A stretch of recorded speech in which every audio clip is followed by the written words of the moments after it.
Every year I know we gonna go hard. We been that team ever since Bart started. All my cheese heads go pack go. Ain't showing no mercy, cutting no slack, no. I ain't a bad sport and I'll even wish you good luck. Only thing I will. Welcome to Lombardi's Legends podcast. It's Dane, it's Wags, but y'all are sick of us. How about this? We've got an incredibly cool special guest tonight. Can't believe it. Folks, Green Bay Packers defensive lineman Karl Brooks is on the pod. Karl, how you doing, man? I'm doing good. How y'all doing? Oh, man, we're so glad to have you on. We're doing great. First time on the pod, we got to ask you right up front, man. First thing we always ask our first-time guests. Karl, how does it feel to be a Green Bay Packer? It feels good, man. Green Bay is an unbelievable place. I never had to go play nowhere else.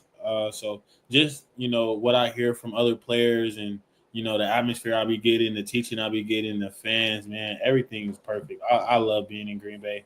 Green Bay is a special place, for real. Yeah, Karl, and I mean, obviously you've been on the team now for a couple of years, entering your third season as we start getting into some of the off-season workouts and programs here over the next few weeks and months. But if you don't mind, just take us back. What was the whole process like leading up to stepping foot in Green Bay and at Lambeau Field first time once you signed and were officially a Green Bay Packer?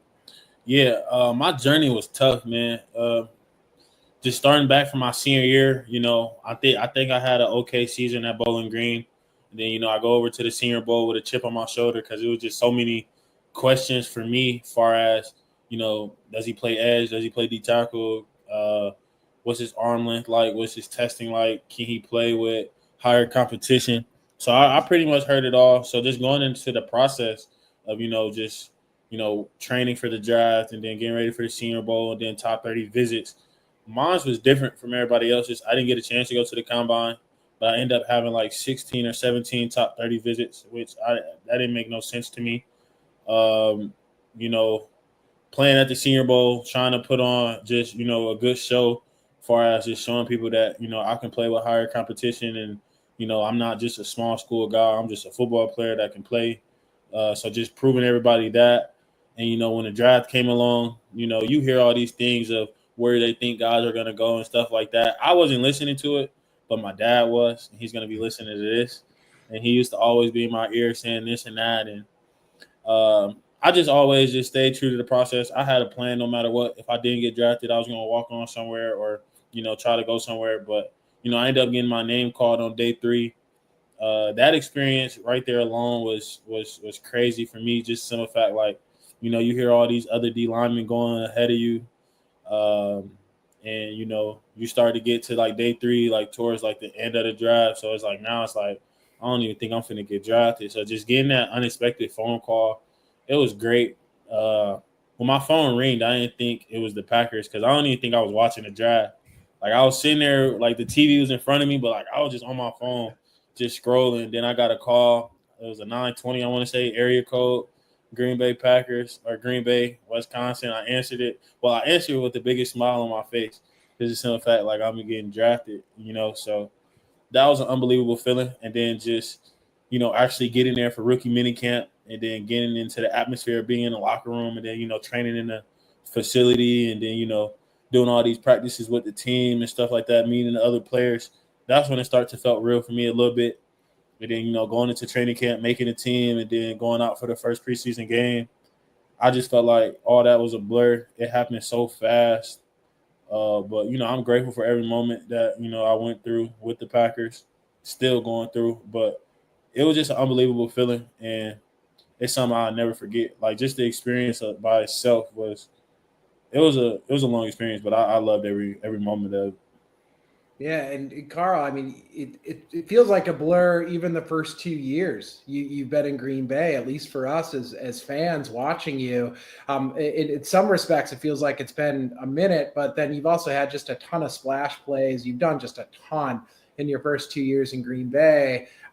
Curious, you mentioned your dad. I got to ask right away, where does the motivation come from? Where does the fire come from? Because we watch every single snap you've played in your NFL career, and you just keep going. You're relentless, and you've got a lot of skill, but also that motor just shows week in and week out. You're not a guy who takes plays off. So like, where does that fire, that internal fire come from? Not only to come, from Bowling Green and, answer all those questions, which have been answered, but also, just day in, day out, where does that work ethic come from? Yeah, my dad always told me, it takes a village to raise a kid. So I feel like I got a lot of knowledge from a lot of different people. A lot of people played a part in my success. My dad being the number one, my mom, my high school coach, Coach Davis, a lot of people, Miss Nash, she was like a high school teacher of mine. So I feel like a lot of people played those roles, but I would say mostly my dad, because it's a simple fact. Like, he never missed a game. He never missed a football game, even from like Pop Warner to, middle school to high school to college. He missed a couple college games. He didn't miss a home game. I'll say that. He didn't miss a home game. And, always talking to my dad. He was a football player too. Always talking to him, he used to tell me, like, man, I know you can make that play if it come to you. I'm not really interested in that. Like, I'm interested to see you chase some down from the backside.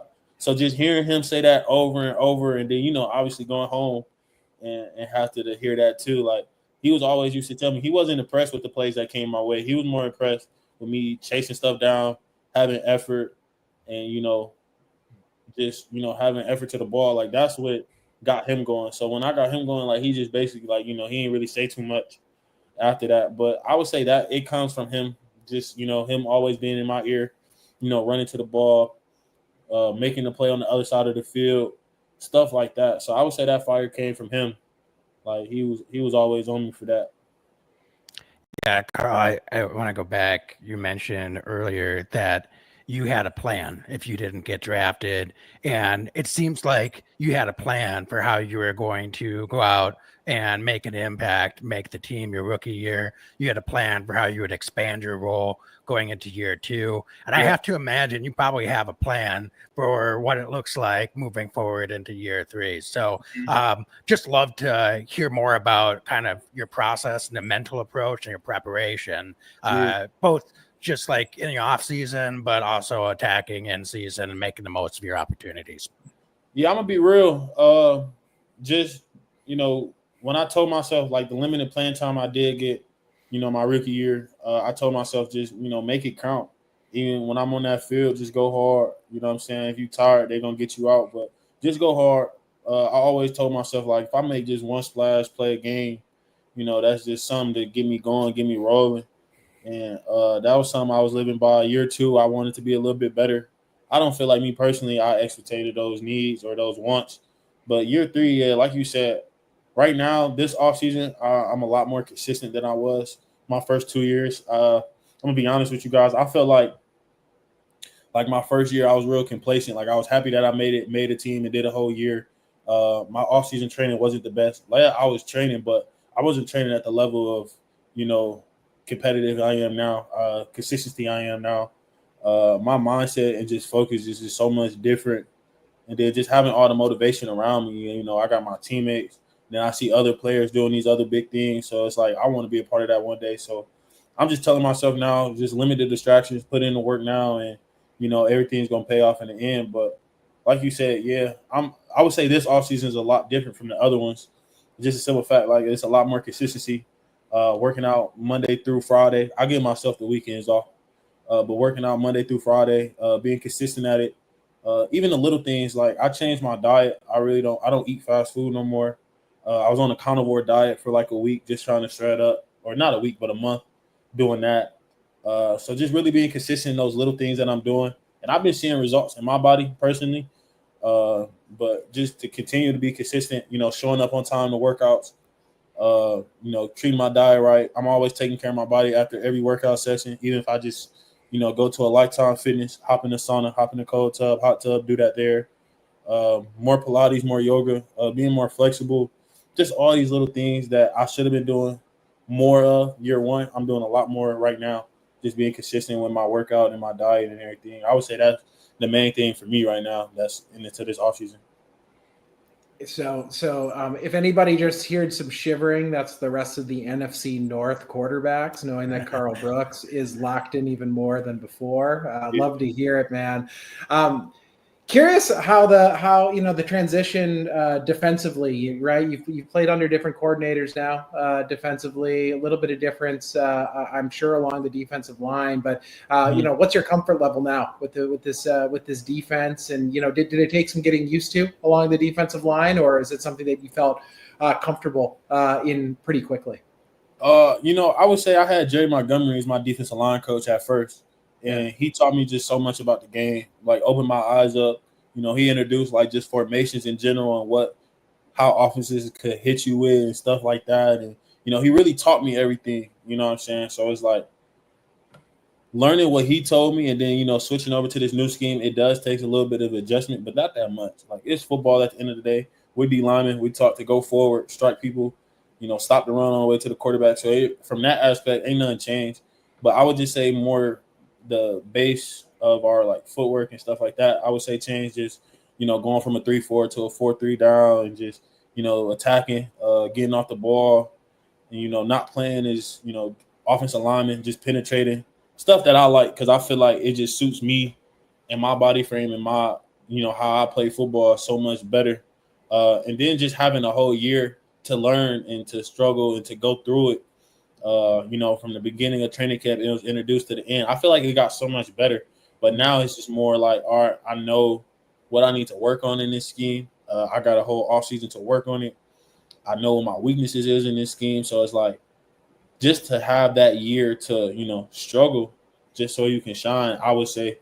But I would just say like just learning the scheme in general. It wasn't that hard to learn. It was more just, to have the right technique, have the right discipline, doing what you're supposed to do. But I feel like it's going to be better because, we already went through it for a whole year. Yeah, and Karl, I mean, just looking at the rest of the defensive line position group, most of you guys are coming into year 3, 4, and it's a pretty young position group. Do you see that same level of rising tides, do you think? I mean, and just pushing each other, challenge each other to get better. And I'm just kind of curious, from a leadership position, do you see yourself taking a vocal leadership role amongst that position group? Or are you more of a lead by example type of guy, or where do you kind of fit in terms of your perspective on leadership within that position group? Yeah, I feel like we got great leaders in our room, already with just RG, Kenny Clark. But I feel like me, like, I kind of want to do both. Like, I want to lead by example. I want to show how it's done. But at the same time, like, if my brother not, meeting the expectations or he not on top of his stuff, but most of the guys are pretty much on top of their stuff in practice, slacking, everybody work hard. So it's really like not too much you could really say. Like, far as being a leader, it's more just motivating or just teaching. But if I just see somebody, like especially one of my brothers that's just not living up to their full name, yeah, we're gonna say something. We all hold each other accountable. And I just feel like I want to lead by example. Like I want to let my work. I don't really like to talk. I don't really like doing all that talking and rah-rah, because if you're not motivated to play football in the NFL level, and you're in the wrong profession. So I really feel like a lot of guys don't need all that stuff. But it'd be some guys that, sometimes everybody ain't having the best day, so you got to get on them a little bit, and that's just a little push that they need. But mostly with us, bro, like you said, we young. So, like, we young, we hungry. Like, we want more. We want to be successful as a unit. So it's really ain't no weak links in a way. We just got to get better each and every day and go out there and just keep dominating. Karl, I got to ask, I want to be mindful of time tonight. I got to ask you, though, what do you got against the Chicago Bears? We love it. You had your first career sack against the Bears. You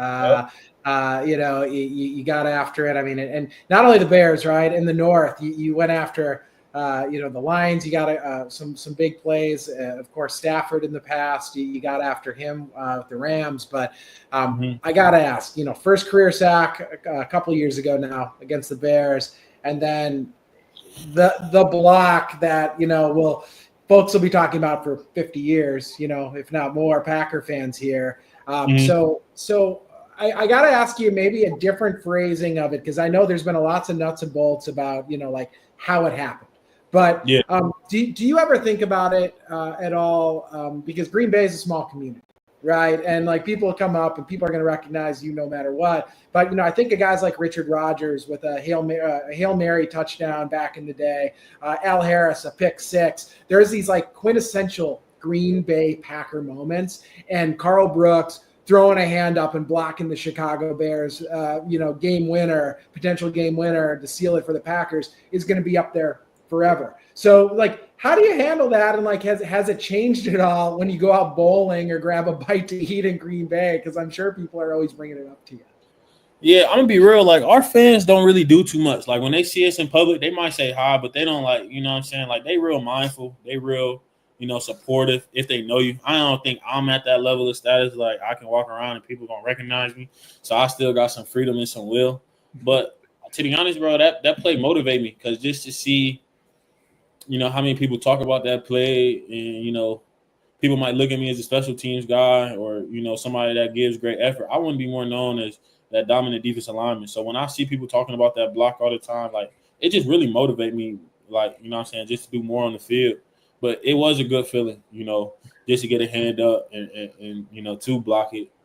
And, we don't like the Bears. And, like, they don't like us. We don't like them. And like you said, like, the whole North, I think we all got rivals against the Lions, against the Vikings. We don't like each other. So it's like, I want to play my best football when we playing, them divisional games, because it is all about the North at the end of the day. So to me, I want to play my best ball, and, I want to win every time. Karl, I'm going to ask one more question, then I'll let Dane finish this up. What does success and what are some of your goals look like you're headed into year 3? I want to keep stacking on what I did. I want to keep improving on what I did. I want to just see growth in every area. I want to see the mental part of it. Just, I feel like my rookie year, the season was super long. The second year, it wasn't as long. I built a routine, just continue to do that routine, continue to make plays when needed, to play my best football when it's required. I want to be dominant. I want to be that dominant defensive lineman. I don't want to be just looked at as, this third down rusher. I want to be, a full defensive lineman that can play first or second down, that can get after the passer when needed. And to be honest, I just want to win. I really don't got no personal stats for myself. If we win, I'm happy. I just want to continue to play my best foot, like a ball. And that's really all I can ask for. Like, whatever comes after it, it's just icing on the cake. Oh man, I got a million questions. I think we keep it there, because that's awesome. And this is Karl Brooks, just a football player right there, just a dude who gets after it. So Karl, we're so grateful that you took the time to join us tonight. And we're huge fans here on the pod, and we just can't wait to track you all off season and going into the year. So really appreciate you taking the time tonight. Appreciate y'all, man. I appreciate being on here. Appreciate you hitting me up still and not giving up. I appreciate it, and I'm happy we was able to get on here. Hey, I'm the Karl Brooks of booking Karl Brooks on a podcast. I'm relentless. But last thing I got to ask before we wrap up, do you mind giving us a Go Pack Go? Go Pack Go, man! All day, every day, I get those. Go Pack Go. You know that. Love awesome. It. Thanks. Yeah, Go Pack Go. Thanks so much, Karl. Appreciate it. Yes, sir. Have a great rest of the evening, and good luck with everything headed into the season. Yes, sir. I appreciate that, man. Thank y'all. Yep. Take care. Every year I know we gonna go hard. We been that team ever since Bart started. All my cheese heads go pack go. Ain't showing no mercy, cutting no slack, no. I ain't a bad sport and I'll even wish you good luck. Only thing I